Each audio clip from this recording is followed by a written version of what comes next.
What's up, guys? Welcome to episode 11 of X's and O's, Evan and Bros. I'm your most gracious host, Evan. And joining me through Zoom today was only one bro. But that's okay. Because we've done just one-on-one before. And in my personal opinion, they're better. They're better shows. Less voices, gets less tangled. You kind of get to know the personalities of the show. You probably already know mine because I talk definitely the most, because obviously Evan's in the name of the Evan's in the name of the show. But I haven't had just one-on-one with Zoom. And joining me today is Mr. Broderick Olin.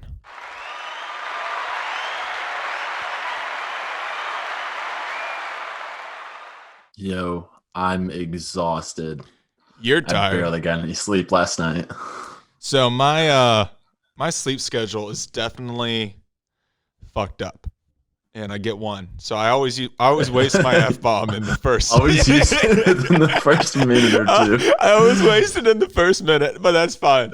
But my sleep, I feel that in my sleep schedule. It was so good when I had work, but I've had this little break period, and I'm just slowly starting to inch back. And last night I just wasn't able to fall asleep.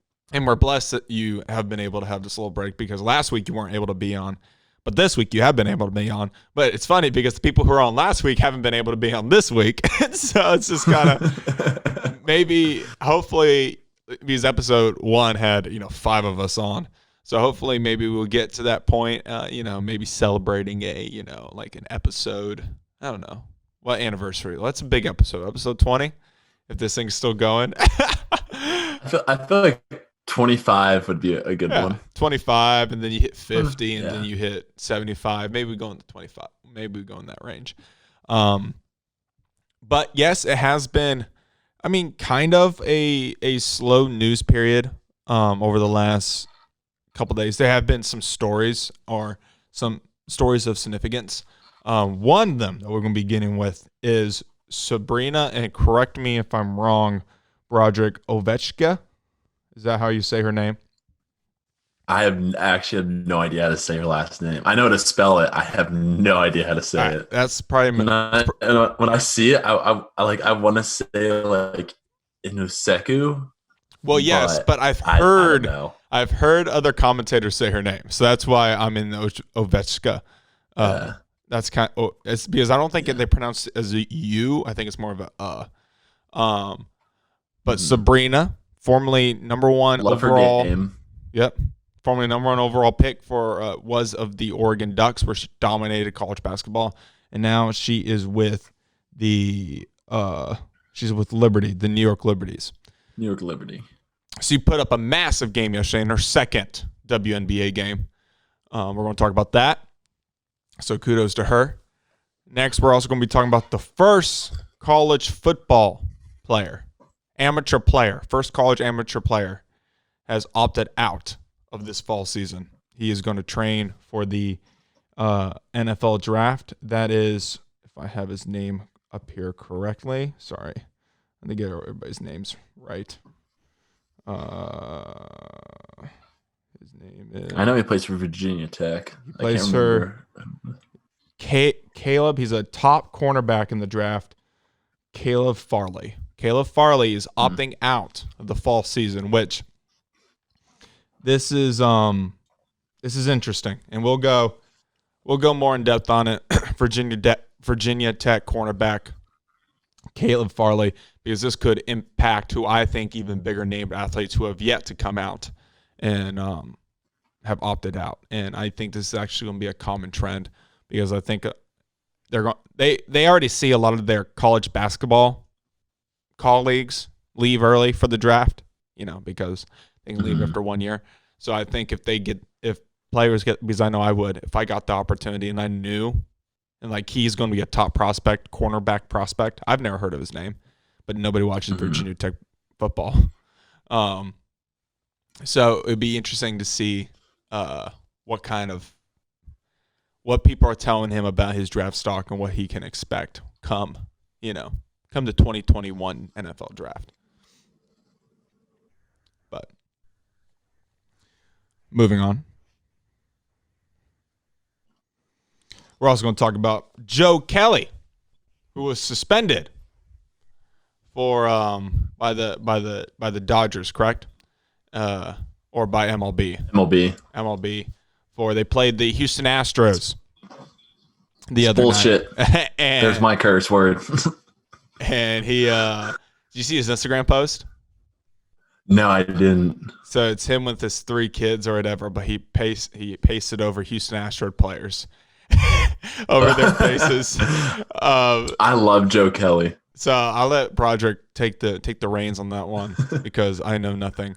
But we'll also be talking about that. And then we'll also be talking, hey, Broderick, what's today?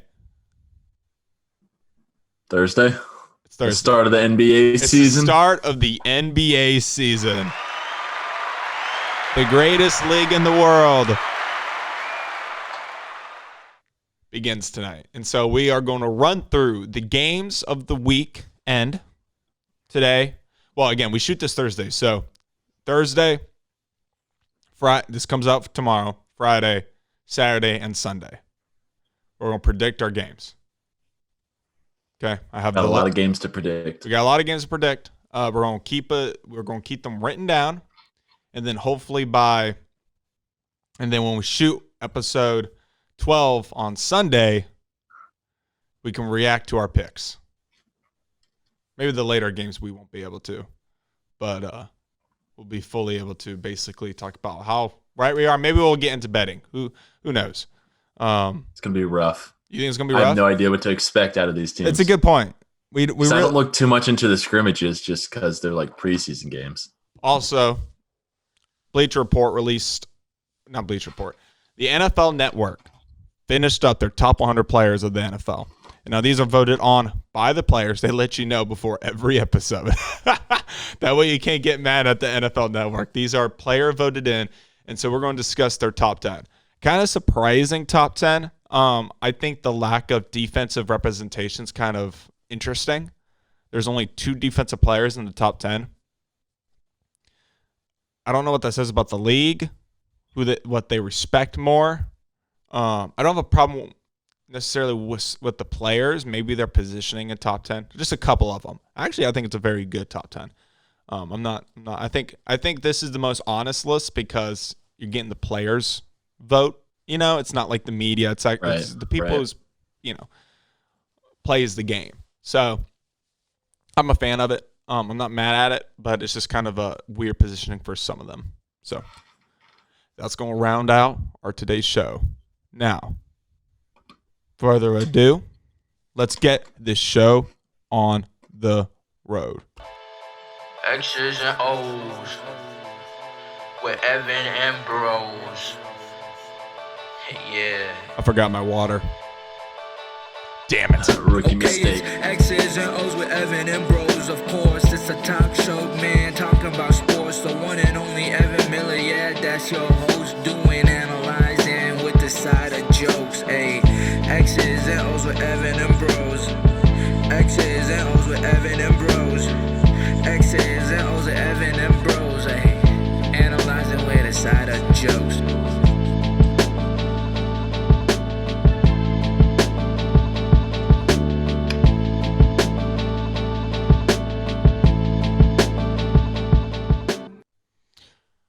So the New York Liberty took on I don't know any of these teams' name. Took on the Dallas the Connecticut Suns. Sun. Oh no, Dallas Suns. Is it really the Dallas Suns? Yeah, they're called the Dallas Wings. I need to get better with WNBA teams. Maybe it is the Wings. I thought it was the Suns. Yeah, we might need a. So I thought it was Connecticut. Yeah, Dallas Wings. Connecticut Suns. All right, so she took on the Dallas Wings. Good. I'm glad we clarified that. And when I mean she took on the Dallas Wings, it really was just Sabrina. But they ended up losing 93-80. So honestly, double-digit win for the Dallas Wings. And, obviously they had the number 1 pick for a reason. This isn't a very good squad. So Sabrina's going to be doing a lot for her team. When I say a lot, I mean a lot. And she was a triple-double animal. Career leader in basketball, men's and women's, in triple-doubles in the collegiate history of the sport. She's a monster. Trained under Kobe. When his passing earlier this year, she was one of the, not saying it promoted her, but every time I knew they were talking about Kobe, Sabrina was on screen, because obviously Kobe was a big advocate in WNBA and women's basketball because of his daughters. He's a girl dad for life. And so she was on the front page a lot, given her reason, rightfully so. And then she was number 1 pick in the WNBA draft. I think they're 0-2 right now. 0-3. 0-3. 0-3. She played in her debut against Seattle. She had 12 points, 6 rebounds, and 4 assists. Was 4 from 17 from the floor. 0 from 8 from 3. Sounds like my kind of stat line. Obviously, she's just, getting in the rhythm of the WNBA. I don't take that, game with a grain of salt. And she's figuring it out, the speed, the athleticism, everything that comes with it. And in regards to the game last night, she killed it. I think, 33 points, 7 rebounds, 7 assists. You're going to see that kind of triple-double mentality from her every night. Stands 5'11". So I can still take you out, Sabrina, if you want to go. Sure you can. All right. She can take me out if she wants, I guess. That's probably the proper. We're same graduating class. But because she was already in the sports limelight for what she did at Oregon, and then obviously her tutelage under Kobe Bryant, she could bring the WNBA into a whole new stratosphere. I mean, I'm still not going to watch the games, but I'm just speaking for myself. Broderick, does she get you interested in watching the WNBA? Does she, tickle your pickle? What's up? I'm not sure how I like that ending phrase, but I mean, she definitely has me interested because I watched some of the highlights. And oh, did you? You could definitely see some Kobe in her game, and it's just kind of like a good remembrance to Kobe. So will I tune in consistently to WNBA games? No, even though I do greatly respect what they're doing, and I still think it's great basketball, but it's just the competitive nature just isn't quite up to par with the NBA quite yet, or other. Is competitive nature? Leagues. That's not. But, I don't think it's the phrasing you mean, because I'm sure they are super competitive. I'm sure that like the competitive nature isn't the correct phrase. I'm not sure the right. Like I'm more interested in women's college basketball than I am the WNBA. If that helped, like just I'm not sure the quite like the right word for it is. You're right. Competitive nature isn't the best because they're all very competitive. Well, they're players, athletes, but just they're athletes, and they have that competitive nature in their blood. One thing, and I'm not taking away anything from women's sports or because they're just as important. But, they're a hot topic right now is, the WNBA and still being seen and still being watched and the revenue and everything like that. And one thing that I'm noticing that I think they're trying to push in the wrong direction when it comes to their audience, if that makes sense. Mm-hmm. I think they're trying to get the male audience when in reality, the male audience is what is watching the WNBA. Does that make sense? Like men who are into basketball, who watch basketball, are already watching the WNBA. Who are the men who watch the NBA are watching the WNBA. Where a lot of this is just how reality is. A lot of women do not watch sports in general, men or women. It just doesn't suit them. I've asked tons of women, do you watch my show? And they're like, I really don't care about sports, so no. Which is fair. It's not, if you're not into it, you're just not into it. But where a lot of men go out and it's not because of just male association. We just watch sports, so by the NFL makes money off us, the NBA makes money off of us, the MLB makes money off of us.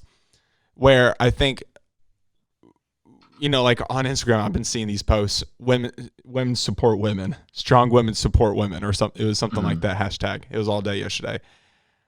That's what the WNBA should be wanting. They should want other women, because one, the population for women is way higher than men, so your numbers automatically go up. Mm-hmm. But that's just like the women's USA soccer team. I just don't know how you. Again, I'm not the marketing. I'm not the. How do you get the women population interested in your sport? Because you already have men technically, because we watch ESPN all day. We know what's going on in the WNBA. We know about Sabrina. But you probably I could poll probably 10 women I know of all different backgrounds. I could ask them, do you know who Sabrina Ionescu is? Sabrina, I'm so sorry if I say your last name wrong. I say everybody's last name wrong. And I bet. You didn't even say McCaffrey right. So yeah, exactly. I didn't say Chris's name right. I bet none of them say yes. Yeah, like you've got a good point. Like the women's national soccer team gets so much attention and so much viewership. And I guess that was the point I was trying to make with my opening.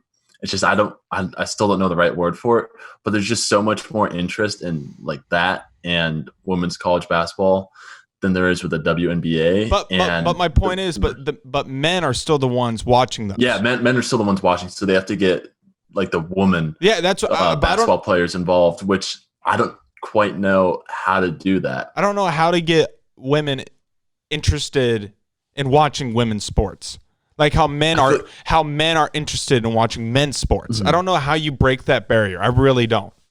I feel like Kobe was doing a good job in kind of guiding people to the WNBA and showing that it is good basketball and it is entertaining to watch. But with his late passing, it's become more difficult. I mean, it has gotten attention, but in the wrong way. It's gotten attention because it's like, Gigi Bryant would have been a great player and all this, instead of people going and watching the WNBA. Yeah, it's such a weird. It's a weird thing because again, they want to promote to men, but they promote it all the time on like on ESPN and NBA TV, right? TNT. Mm-hmm. Like those orange sweatshirts I see all the time. Yeah. But I already know. It's not me they need to convince. Does that make sense? Like they're still trying, their marketing or whatever still think they're trying to convince me to watch it, where we already know about the WNBA. We know about these athletes. Whereas I'm not the demographic they really should be targeting. Mm-hmm. But they're still targeting me. They should target probably 11 to 18-year-old women. But that's every sport. Males too, and that's what the NFL tries to target, young men. And then they capture them and then they're in the system for the next decade. But we grow up idolizing football. I don't think there's very many women who grow up idolizing WNBA. But how do you change that? That's the thing though. How do you change that's the that? Thing. I don't have those answers, and I don't think very many people do. Because because you say idolizing, even though because I know tons of kids who had no athletic aspirations, right? Mm-hmm. Like they didn't care about playing sports. It's not a playing sports thing. Mm-hmm. They still looked up to the Peyton Mannings of the world, the Tom Brady's of the world, the LeBron James of the world. We still care about these individuals, even though we're athletically not invested. And to bounce off your point, you even see women basketball players say they idolize or kind of add to their game from like Kobe Bryant and LeBron James and these other type of NBA players and not WNBA players. It's weird. Mm-hmm. It's weird. I feel like whoever's in the marketing department in the WNBA, I mean, they've got a very difficult job. Yeah, they do. But they've got to shift the focus to get – because we're going to get that WNBA content whether we like it or not. Yeah. Because like the Sabrina stuff is all on our Twitter feed. We are seeing that. And that's the thing. Yeah. That's what they need to – and I know to switch to from a Sabrina who's amazing to – all WNBA talk, which is good. Mm-hmm. But yeah, that's my point. We are seeing it. We are the people they don't have to convince to watch it. It's that population that doesn't keep up with ESPN on the regular anyway. It's a hard job. You're right. I don't have the answers. I don't know. Yeah. I'm a marketing major. I don't even have the answers because this is such a difficult, like their target market is such a difficult one to reach because there's so many other substitutes that are, I guess, superior in quality. I mean, even though that's like a subjective thing. It's subjective. But that's what I'm saying because we watch men's sports because we mostly can associate ourselves with the capabilities of what they can do. Obviously, I cannot dunk a basket. I cannot tomahawk jam like LeBron James can. But I like to think I can. Mm-hmm. So if I was a young girl or a woman and I can closely associate my athletic ability with what they're able to do in the WNBA. Mm-hmm. But yet the viewers of that just they don't watch. Mm-hmm. It's weird, man. Yeah. And just another quick tangent.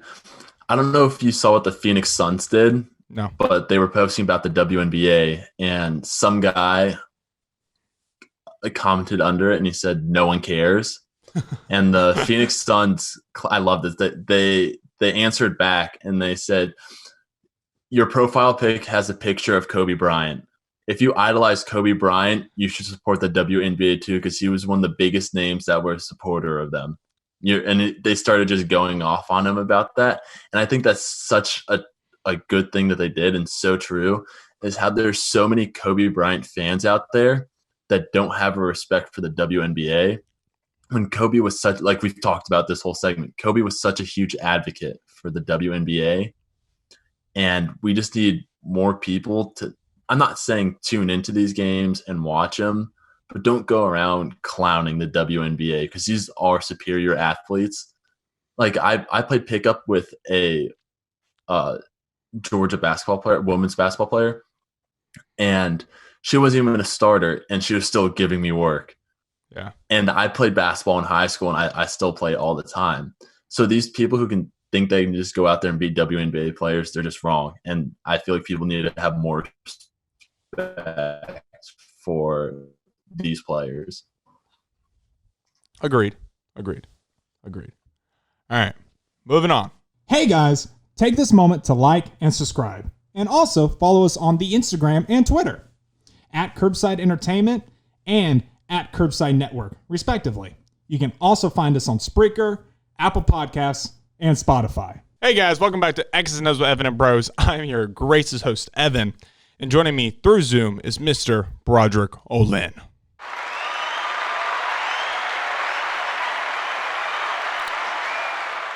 I'm exhausted. Not sure if I can put together too many coherent thoughts right now. We're good. Just speak, and maybe we see something smart. Who knows? Maybe we're going to throw shit at the wall and see what sticks. So, moving on to college football. Virginia Tech cornerback Caleb Farley, a projected first-round pick, is the first college player to opt out of this coming season, a source tells NFL. A source tells ESPN. Caleb is probably making the right decision. I think this is smart, especially if you're a projected high draft pick. Why risk it? There's no point. It's silly. You need to take care of you, take care of your family. Who knows? He might not even be from Virginia. He could be out of stater. You know, these colleges recruit nationwide. Still Virginia Tech, still big school. So I think he's making the right decision. I think you can train on your own. I think you don't really need, again, especially if you've already put together 2 solid seasons, or he could be a senior. Say he put together 3 solid seasons. Even more incentive to forego and, prepare your body and get ready and to do the best you can for your biggest job interview of your lifetime, really. Mm-hmm. Hopefully your only job interview of a lifetime, So you'll have contract negotiations, which I feel like you got agents for that though. That can take care of you. So I think this is a big deal though for college football. This really is, because I think it's scary. It's scary. Because once one person opens the doors, you're going to see a lot of other players, consider, might not fully, but consider leave. And we saw it in the NFL. We're seeing it in the NFL. Some 2 Browns players decided to opt out, and there's been 6 Patriot players. I don't know if there's been too many others. Vikings defensive tackle, Pierce, Michael Pierce, he opted out. Nate Soldier, offensive lineman for the Giants. Mm-hmm. Formerly, I saw that too. Formerly of the Patriots. But obviously, a lot of these cases they're doing it. They're not doing it for selfish reasons. They're doing it for their family. I know Nate Soldier. He has had personal battle with cancer, and his son, quite possibly, is battling cancer as we speak, I think. So he's doing it for health reasons, rightfully so. Take care of your family. Same for Marquise Goodwin. He has lost 3 kids. Yeah, stay safe out there. Do what you got to do. No shame in that, seriously. And if you're the type of fan that it's like, oh, is pissed off that these players are not playing, play the sport, be an athlete. You know what I want to say, but I can't say it. He's already said it. He already used his curse word. I already used my curse word in the beginning, so I can't say it, but damn it, I want to. So, Caleb, Broderick, thoughts, concerns, comments? I think we'll start to see more college football players do this as well, especially if they play on these mid-tier teams who will be 7-5, somewhere around that range. We'll see if the schedule gets shortened at all. So maybe that will switch around. Well, the ACC just released their schedule yesterday. Mm-hmm. Kind of schedule. Yeah. If you're projected to be a first-round pick and you're not in the running for a national championship, I think they will start to drop out and just prepare for the draft. Only reason I see players staying is if they don't have any risk for the coronavirus and they don't have any family members near them that are at risk, or if they're kind of those undrafted to 7th or 6th round picks who want to try to up their stock. Yeah. Those are the only situations where I feel like if you're even somewhat at risk or know someone at risk and are willing to play, if it's something that will benefit your future. Real quick, Broderick, is that you behind you? Yep, that's me right there. This is my dad's office. You'll see a change in scenery in about, what's today, the 30th?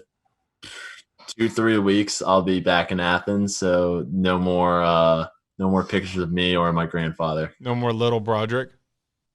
No more little Broderick. That's a cute I mean, I can bring him with me if that's a cute little pose. That's Thanks. Adorable, man. I've been modeling for a while now. For people who are listening, there's this adorable photo of Broderick when he looks like probably about like 6 or 7. No, younger than that. You think younger? Really? You got a full head of hair there, bro. Yeah. A lot of hair on this dude. Because that was before I was in Georgia, so it couldn't have been when I was still in Ohio.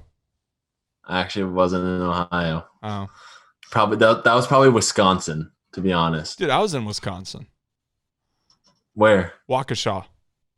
Oh, I was in Madison. It's close. I'm close to. I was born in the Madison Hospital. Really? I think technically, yeah. Well, I wasn't born in Wisconsin. I was about to say maybe we were. No, I was like, no, I wasn't born in Wisconsin. I was born in Kansas. Yeah. I was close. I think either born. Yeah, I think Waukesha is technically my birth city, but it's like somewhere near Madison, Wisconsin. Go Badgers. We got really off topic. Yeah. But yeah, so this could, I agree with you 100%. This could be, if you're a player that's in that late round, you're staying. You're competing. You're going to try to boost your draft stock to the earlier rounds. But if I'm hearing through the grapevine that, dude, you are a guaranteed first round draft pick, which I don't think nobody really is, especially like you see how recent drafts go. A lot of people reach for like smaller school guys, especially in the later of the first round. Basically, unless you're guaranteed a top 10, because most likely you might slide. That seems to happen in a lot of drafts. So if I'm not told, hey, you're a top 10 draft pick, I'm not playing. I'm definitely not playing. If I'm Trevor Lawrence, I'm sitting my ass on that couch and making TikToks. I was about to ask, who do you think are the guaranteed top 10 picks, if you can name any? I think Trevor Lawrence. Lawrence and Fields. Yeah, Fields and Trevor are for sure the surefire top 10, right? I think... Because I forgot the name, you'll know. The Bama linebacker that was hurt last year. Dylan Moses is an interesting case. Because he was projected to be first round pick. Oh yeah. I mean, he's been projected a first round draft pick since he was like in 8th grade. Like the dude's incredible. So, but he is coming off an ACL. So does he have to prove it? I feel like I don't know, man. Maybe. He still has the athleticism, like if it's there, he could, like I tore my ACL and I'm half the man I used to be. But only in that aspect. Do you think he can prove it in like combine drills and those type of situations, or do you think he has to prove it in a game? Now, I think thank you to Jalen Smith and Miles Jack. Mm-hmm. Those two kind of paved the way. Those two who did not play because of their injury. And then they went straight to the draft. And I think in their success in the NFL, because they haven't been injured since, as far as I know. Mm-hmm. Miles Jack and Jalen Smith, Dallas Cowboys and Jacksonville Jaguars. So I actually think he has a chance where he is already a full year removed. It's not like he just tore it and then, he's not tearing it this year and then going in the draft. So I actually believe teams are more likely, because of those two players, take a chance on him. And also, yes, knee injuries aren't good, but they're not as bad as they used to be.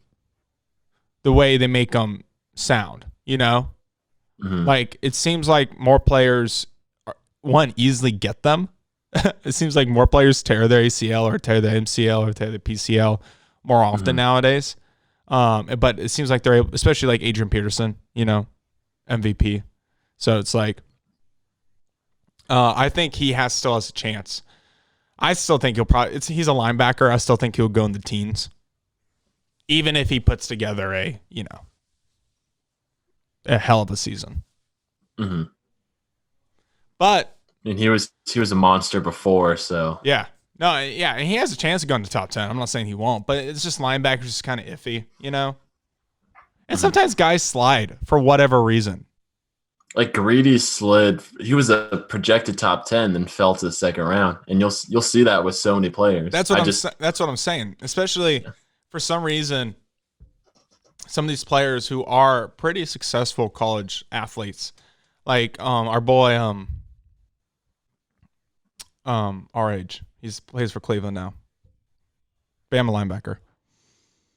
Wilson. Mac Wilson. Mac Wilson slid. Oh, I don't know. I thought you said the offensive line. I don't know why. No. Mac Wilson slid. And the Browns picked him up in the second round. No, we got him in the 5th. Got him in the 5th? Damn! I'm pretty sure it was the 5th. So there you go. They're paying him by the cent up in Cleveland. And he was projected to go first, second round. I don't know, man. Draft's weird. Sometimes I think these analysts overthink it. These scouts overthink it when it's so simple. Yeah. 5th round, 155th overall. It's kind of like yes, I know you can't overvalue running backs, but it's kind of like the Derrick Henry thing where Derrick Henry has been dominant every league he's been in, right? Like he dominated high school, he dominated college, and guess what? Now he's the number 10th player in the NFL. He's 26. I had no idea. He's kind of old. He was older than that. You thought he was older? I thought he was like 28, 29, and then when I looked up his age, I was like, no way, he's 26. Yeah, he's 26. Yeah. I mean, with the way he runs, I don't know how much longer he will be productive. Well, he put 400 carries. He did 400 carries at his not senior year, but his junior year at Alabama, winning the Heisman. Yeah, so we'll see how long he's. I just feel like I've heard his name around for so long that I thought he was older, but 26, that surprised me. Well, yeah, just because he's been in the limelight for a while now. He went, and I think he was part of the 2013 recruiting class, and then obviously won the Heisman in 2015, won the championship, and then drafted 2016. Or was he was drafted in 2015 because that's that 2014-2015 season. Football is so much more difficult to with the drafts and remembering who was where. I feel like the NBA is so much easier to remember. So much easier. Well, I think it's just weird. I don't know why it's so much harder. Well, probably because there's more players, and there's more positions, and I don't know. It is harder though. All right, we're gonna move on. We're gonna move on. So, the NFL Network released their top 100. They finished up their list last night, and we're going to discuss their top 10 in order. The players have voted Derrick Henry as the 10th player in the NFL. This is supposed to basically go by season, right? But it seems like they kind of usually have some legacy sprinkled throughout here. We'll see. Yeah, when I first saw it, I was confused because I thought, no way Lamar Jackson's the best player in the NFL. But then I thought if we're just going last season alone, he's the MVP. So that's what my argument was, where he was MVP. Yeah. But then people clap back. In the year Patrick Mahomes won his MVP, he was not number one. Mm-hmm. Yeah, there's some controversy. You see what I'm saying?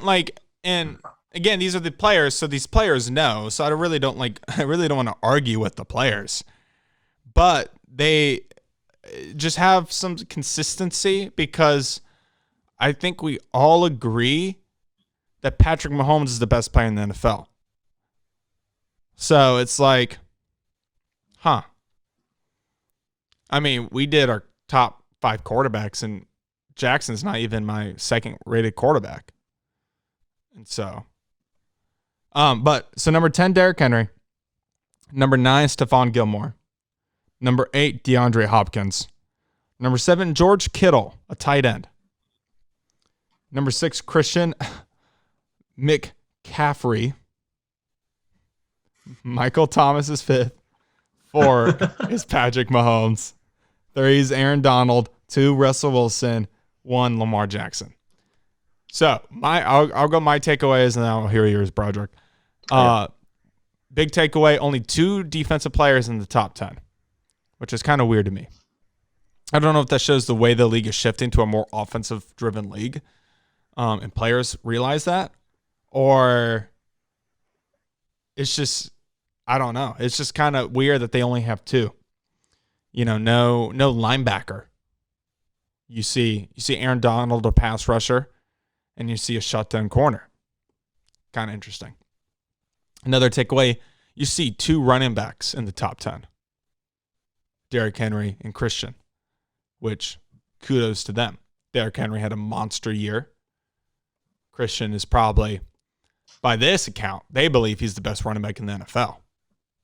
So it's kind of interesting. It shifts every year, I feel. Oh, yeah. Well, especially because a new rookie comes in and then lights it up. And, I mean, like last year, everyone was like, Saquon. And then Saquon got hurt, and McCaffrey has this insane year. Yeah. I mean. And Henry comes out of nowhere, too. Yeah. Well, Henry is kind of built off of last year, the way he ended.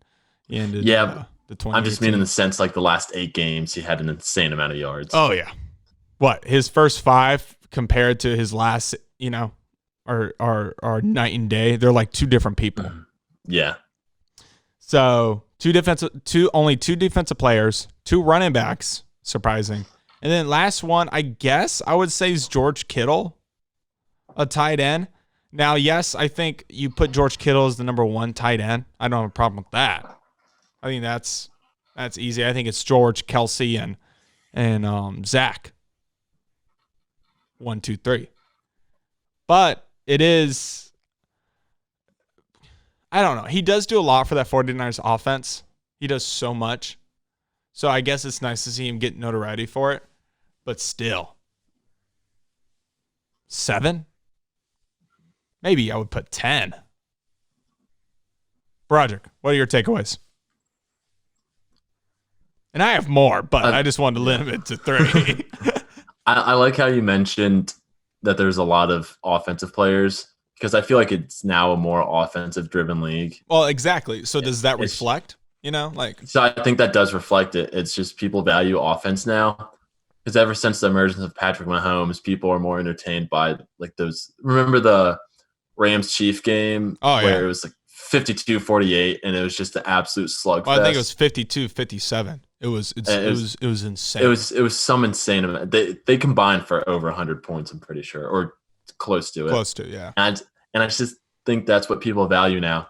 So taking into this list, like obviously players like Aaron Donald, who has such a huge impact, and Stephon Gilmore, who seems like can shut down almost any receiver, or at least limit them. These 2 players, I feel like, deserve to be in this top 10 list. And did Khalil Mack have a down year? Because he's usually on this list or somewhere. He is usually up there. Somewhere close. Because when I first looked at it, I was like, "Where's Khalil Mack?" Because I don't keep up with the Bears too much, so I'm not. Let me look it up real quick. Yeah, I got it. You keep talking. I'll let you know. Okay. Yeah. And I'm a little surprised Russell Wilson's at 2, even though he had an amazing year. I feel like with Mahomes' Super Bowl run, he should be higher.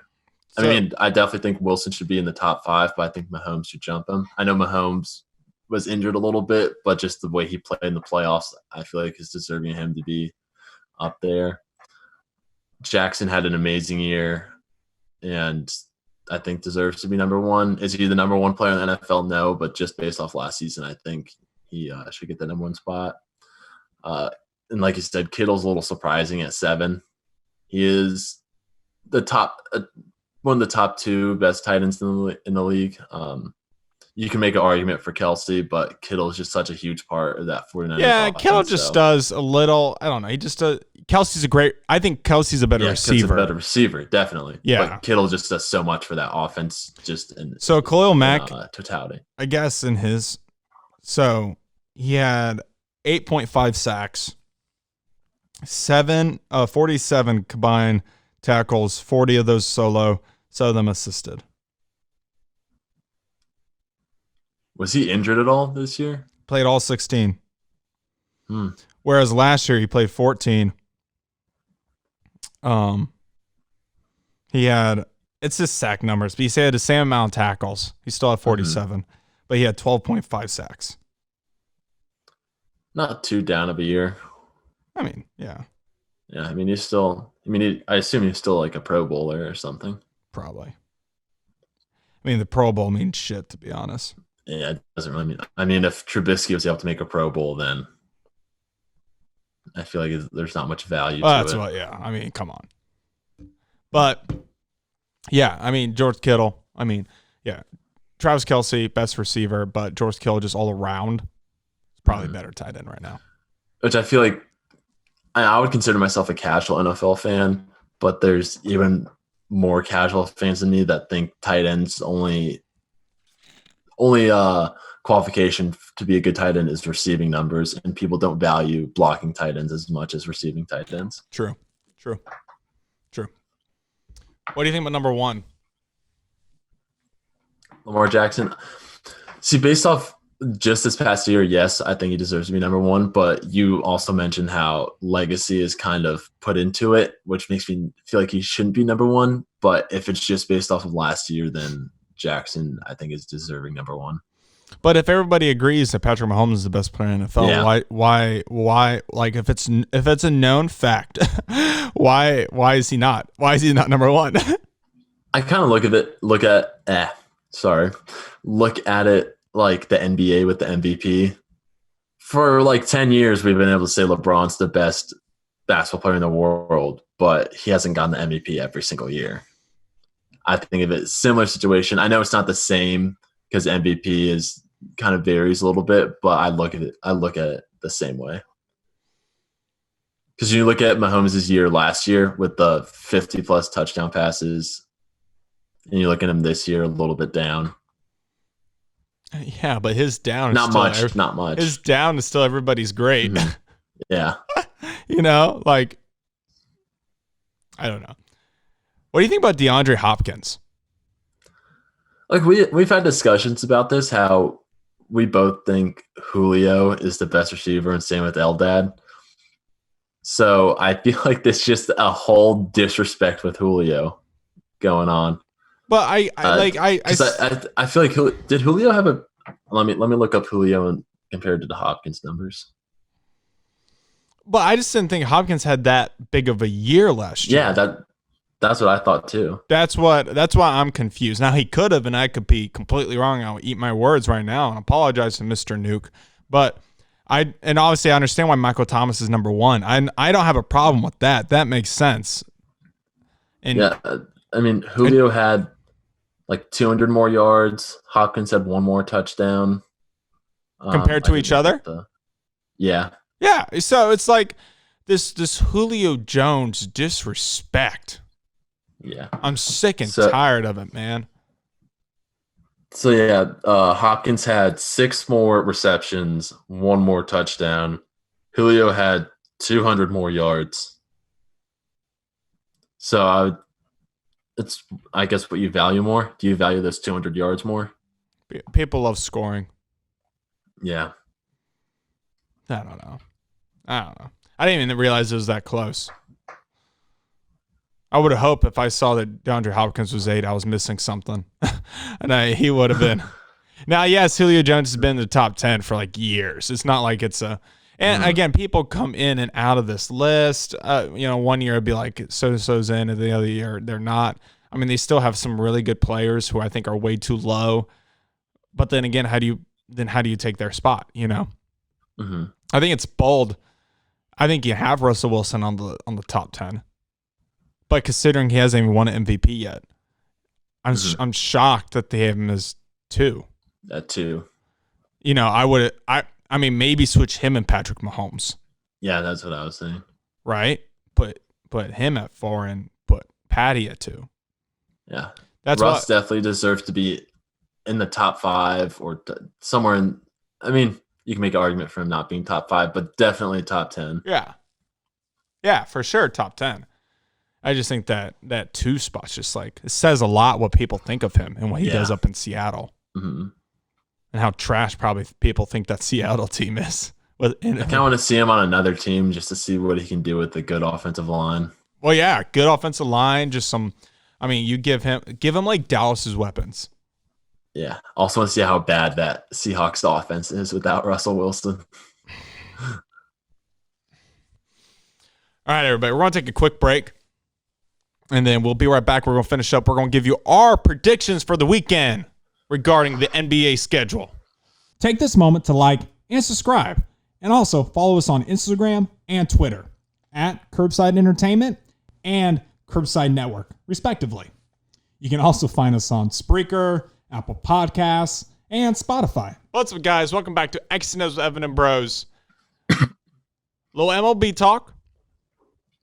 Mr. Joe Kelly of the Los Angeles Dodgers just played the Houston Astros, known cheaters of the world. Broderick, he's been suspended. What the hell? What'd he do? Yeah. Well, first of all, he didn't even, to my knowledge, he didn't hit. He threw at Bregman and Correa, and he just got very close to hitting them. I don't think he hit either of them. I know he didn't hit Correa because he struck him out. Yeah. But 8-game suspension in a 60-game season, that's outrageous. That's a big deal. I think it's equivalent to 22 games. And Joe Kelly is a really good pitcher. So I think this is a terrible decision by the MLB because the Astros, none of their players have gotten suspended from cheating, and Joe Kelly got suspended for throwing at these cheaters. Yeah. And to my knowledge, Joe Kelly was not on the Dodgers team that played the Astros, but still, I think it's amazing that he even pulled a stunt like this. And it was only a matter of time till someone did this to the Astros, because I think every team in the MLB. You think every team should just do like a I think the only fans of the Astros are in Houston because they're the most hated team in the MLB and possibly in all the sports right now. Might be all of sports. Seriously. They literally cheated their way to a championship, and I don't respect it. I don't think you do either. No. So how can you? I'm really upset with this. I mean, I love Joe Kelly now. He's amazing. Big Dodgers fan. I mean, hey. Man, if EJ was on this show. Oh, I wish EJ was on this show because I feel like he would have had more to talk about. I want to see your Instagram post that you were talking about. Oh, yeah, go to his Instagram. If you go to Joe Kelly's Instagram, he posted a post regarding, I think it was after his suspension or something like that. And it's hey guys, with the suspension I received from the MLB from my action on Tuesday, I'd like to apologize to absolutely nobody. The Astros are hiding their dugouts because I'm suspended. and he photoshopped the Astro players. Can you show it to the screen? Can you bring your phone up? Yeah, there it is. Dip it. There you go. Yeah, so there we go. To absolutely no one. And he's quoting Conor McGregor. Conor McGregor. There's whatever the fuck he wants. Yeah. Hey, I already said one, so he can't have more than. Hey, that was my one. That was yours. And I was quoting someone else. So and he was quoting, so it's not really Broderick's words. This is a sports show. But yeah, no one in the MLB I think likes this decision.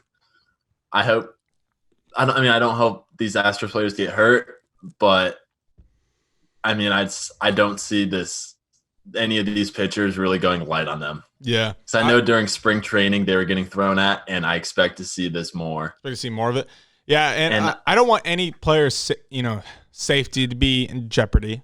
Mm-hmm. And I think the reason why the suspension is so bad is because they want to set precedent before they do see other pitchers maybe go a little further than Joe Kelly did. So that's why I think they made it as extensive as they did. But still, it's like, all right, MLB, just look the other way this one time, and it's okay. 8 games out of a 60-game season for not even hitting them. And I know the everyone cleared the dugouts after because Joe Kelly was saying something to Carlos Correa. But he got a little mouthy. Yeah, a little mouthy. But that's just sports, in my opinion. You talk a little trash. Especially the cheaters. And so I don't think very many people like this decision. I definitely don't. My respect for Joe Kelly has grown immensely. I will root for the Dodgers now as long as I'm not playing Cleveland. There you go. Yeah.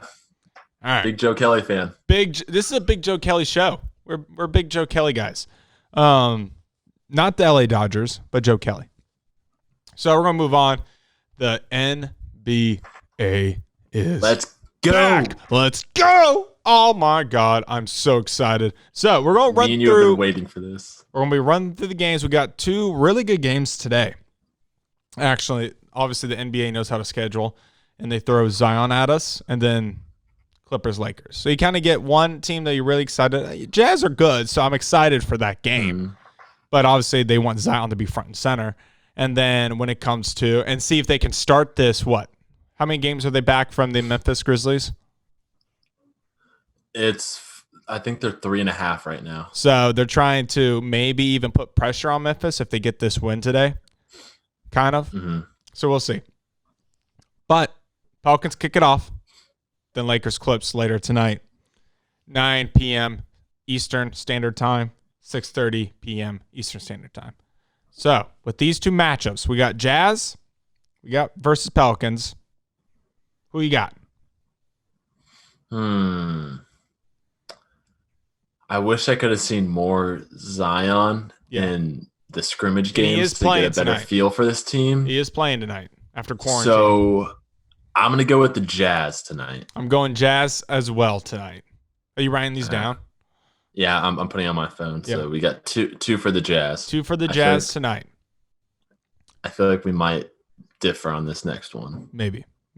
I didn't realize who was also out for the Clippers. I think this Clippers-Lakers game could be a trash game, by the way. Clippers-Lakers. Clips are missing Lou Will.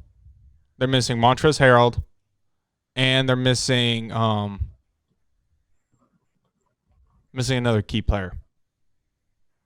Is it Pat Bev? It might be Pat Bev. It might be.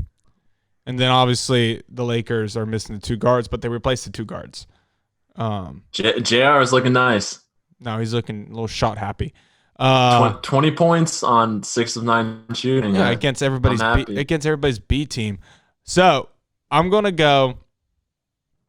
still going with the Clippers for tonight. I'm going still Clippers over Lakers. I'm going with the Lakers. There we go. That's okay. It's good to defer. Yeah. That means one of us we can't agree on all of them. No, that wouldn't be any fun. That means one of us is going to be up on the other. So it's good. All right. So we for today's matchups, Jazz versus Pelicans, me and Broderick both agree that the Jazz are going to have the slight edge. And I think this is going to apply so much pressure to the Pelicans. But luckily for them, I don't have Memphis winning tomorrow. So, but we'll talk more about that. And then obviously Clippers, Lakers, me and Broderick defer. I pick Clippers. He picks Lakers. Let's look at tomorrow. And this is Friday. This episode comes out Friday, so these are Friday's games. This would be technically today's games. We got Magic Nets. You go first. Who'd you got? Magic. I, too, am going Magic. Magic have looked good during these scrimmages. Jonathan Isaac is back. I thought he was out.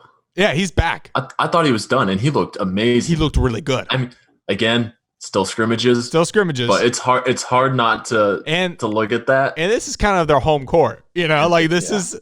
They're the only ones with the home court advantage. So, I mean, they look good. I'm big on Jonathan Isaac. I'm a huge fan of his. Yeah. Big on the Magic for at least the start. I think they'll get that 7th seed. This is what I was talking about. Grizzlies, Trailblazers. I'm actually going Trailblazers on this one. Broderick? This is one of the few I actually looked at before, and it's tough to decide. I think it's apple oranges. I'm going Grizzlies. Ooh. Let's defer again. Okay. I'm not mad. Again, this is the one I had to go to back and forth on, but because I have the Pelicans losing, and I still think the Pelicans are going to make the playoffs, I have to have the Grizzlies losing. Yeah. I can't have. I have the Grizzlies make the playoffs. So I feel like I have to have the Grizzlies. Yeah, I can't have them win. So, Suns, Wizards, Suns without a doubt. Wizards are an ass, and they shouldn't even be there. Suns. That's an easy one. We don't have to spend time on that. All right, this is a fun game. Friday evening, 6:30 to start it off. Bucks, Celtics. Broderick? I know. This one I was looking at because I honestly didn't know who to go with. He's obviously, I think, both squads. If they see each other in the playoffs, this could go 7. So I don't know how much the Bucks are going to try because they already have that 1 seed for sure locked. And are they going to try to recapture the momentum they had before the season? I mean, before the restart. This is a tough one. Bucks are favored by 5. By 5. No, let's make it fun. I'm going Celtics. Let's make it fun. God, I was looking at this last night. and I think I was going Celtics last night. But now I'm thinking about it. It's a toss-up. They're just getting back. Usually who has the better player wins the game. I'm going Giannis in the Bucks. Mm-hmm. Going Giannis in the Bucks. I can see them trying for this game because it's the Celtics, but then for later this 8-game stretch, they don't try. See, I have the Celtics jumping the Raptors for that 2 seed, so I kind of need the Celtics to win these tough games. So it's kind of like you with the Grizzlies Blazers matchup. Yeah, no, I agree. Kings Spurs. This is actually a hard one. I think this is also a toss because I think both teams are kind of on the same par. I really need De'Aaron Fox to become something. I think he needs to show out these last 8 games. What sucks is he was playing so well before the season ended. Yeah. And this Kings team had actually a lot of momentum. And are like 3.5 games back of that 8th seed, even though no one's picking them to get that. So that's the sad part, though. And I'm not picking them either. I'm picking the Spurs. Yeah, I'm picking the Spurs, too. Yeah, that's the sad part. Because I trust Pop a lot more than I trust this young Kings team. Agreed. I feel like the Spurs will come out ready to go. They will. They will be ready. They'll definitely be ready. All right. Last matchup, and probably the one I'm looking forward to the most, if it's not the Celtics Bucks, it's Rockets Mavericks. I think this is another toss-up because you got James Harden and Luka who play almost identically to each other. Obviously, was it EJ who said that Luka's better than? Yeah. You're still haven't seen EJ since that. You're psychotic. Somebody go find my man EJ. Both are 40-win teams. I hate to do this, but I'm going Rockets over Mavs. I was gonna say Rockets over Mavs too. And I hate to do it. I really do. I do. I hate to do it. So we so far have deferred on 3 games. 3 games: Grizzlies, Trailblazers, Clippers, Lakers, and Celtics, Bucks. So it really just comes down to those 3 games. Okay, let's move on. This is Saturday. This is Saturday's matchups. Saturday, we got a basketball game at 1 p.m. Broderick. How excited are you? Gonna wake up and watch some basketball. All right, so we got Heat, Nuggets. That's a good one. It's a good 1 o'clock matchup. Eastern-Western battle. Probably similar. Let's see. 41, 44, 43 win teams. I mean, pretty on par with each other. I have the Nuggets in this one. I'm tempted to pick the Heat, but I too have just the what Nuggets. I've seen from Bull. Yeah. Well, if Bull even has playing time, we'll see. And this is I'm taking this concern that Jamal Murray is going to play. Yeah, because we haven't seen anything from Jamal Murray or Gary Harris, right? No, they have not played. And the Nuggets were still looking good. Yeah. And no one's talking about it, but Michael Porter Jr. looking sharp. He's playing very well. Well, you know why? Sharp. Because he's still making some interesting comments, and so I just need Michael Porter just chill because I really like you. I'm a huge fan. But I don't think the rest of the basketball world is. So I need you to be quiet. Or say some more politically correct things. That's all I care about. Just pick, bro. Jazz Thunder. This is a fun game. I think we could defer on this. It's funny. My heart says Thunder. My heart says Thunder. But considering, you know what? No, I'm still going Thunder. I'm going Thunder over Jazz. Okay. I'm still going. We're agreeing. Yeah, I'm still going Thunder over Jazz. I'm really big on this Thunder team. They've got a lethal backcourt when you roll out Schroeder, All, and SGA. Yeah. That's a good lineup. Yeah. You got Steven Adams patrolling the paint. Yeah, I like it. Dude, I don't know what I'm going to do with this Pelicans team. Pelicans Clips. I'm going Clippers. Well, no need to sugarcoat it. Dude, at one point, I need them to win a game. You gotta have the Pelicans winning a game at one, if they lose this game, they basically have to finish 4-2, and the Grizzlies, if they lose the first 2 games as well, have to finish 2-4. And I have the Grizzlies beating the Spurs. I don't know what you're thinking now. So are you having the Clippers win this game? Oh my god! All right. I mean, you might have to pick the Pelicans. I'm going Pelicans here because I have to pick them, and I feel like the Clippers are going to be a bit of a high, a little jet lag after beating the Lakers. I think we're both going to agree. 76ers, Pacers. I'll go 76ers. Pacers are 76ers. Decimated by injuries. Yeah. I was really high on the Sixers going in because they had Sabonis. They had some stability. I don't know how Oladipo will be because he's been so injured, and I feel so bad for him. He was such a great backcourt player. But I can't see Brogdon and Turner carrying this offense. No. Lakers, Raptors. This is a fun little game, actually. But I'm going Lakers. Ooh. We're agreeing on almost all of these. I'm going Lakers too. Yeah. I feel like Raptors are still a great team, but they are. Such a tough schedule. They have a tough schedule. All right. Sunday's kind of starts off a little bad at 2. We got Wizards Nets. You know how bad I said the Wizards were when they were playing the Suns? I still have them beating the Nets. I think I'm going to defer on this. I'm going Nets. I think the Nets are garbage. Usually it's tough to decide between the good teams. I feel like this might be the toughest matchup to pick. Trailblazers, Celtics, you go. Celtics. I'm going Celtics as well. I think it's a close game, though. I think Dame will keep them in every one of these games, but it's just whether. But now Nurkic is back, too. Yeah, that's big. That's big. Spurs, Grizzlies. This is when I give the Grizzlies their dub. I might have the Grizzlies in the playoffs because I'm going Grizzlies as well. Going Grizzlies over Spurs. I really like what I saw from Ja and Dylan Brooks the past 2 games. Yeah.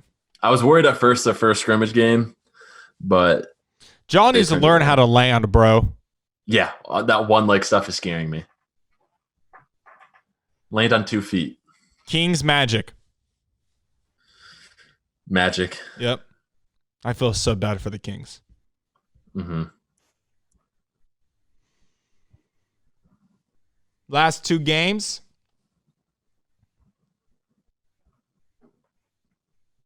This Sunday, we have Bucks, Rockets, Mavericks, Suns. You're telling me that Mavericks Suns is not on national television? I don't get to see DeAndre Ayton and Devin Booker ball out versus Porzingis and Luka. That's bullshit. I want to see Mavericks Suns. All right. I also want to see Bucks Rockets. Well, yeah, but I mean, they could probably work something out. All right. Like, put on NBA TV. I don't know why they didn't do that. We're watching Kings Magic on NBA TV, but you're telling me we can't get Suns Mavericks? Mm-hmm. I hate it. Sometimes I love the NBA, but sometimes that's stupid. All right. So Bucks Rockets. Good game. Possibly a finals preview? No. I don't have the Rockets getting past the second round. Oh, the Rockets could get past the second round if they have the right matchups. Yeah, agreed. I don't see them being the Lakers, but if they can get the Clippers in the second round, I feel like they might have a shot. All right. I'm going Rockets over Bucks. I was tempted to pick the Rockets, but I have the Celtics beating them, so I'm going Bucks. So you have the Rockets going 0-2? Unfortunately, yes. I do. That's impressive. Actually, no. I have the Rockets winning the first game. Against the Celtics? I have them going 1-1. Okay. That makes more sense. I just think it's kind of crazy to have. Yeah, wait. Who are the Rockets playing the first game? They're playing the Mavericks, right? Yeah, and I picked Rockets. We picked the Rockets. Yeah, so 1-1. 1-1. Yeah. All right. Maverick Suns. This is a no-brainer. I'm going Mavs. Mavs. And I like the Suns. You know, Ayton's probably a top 2 player for me. He's one of my favorite players. I love him. But what?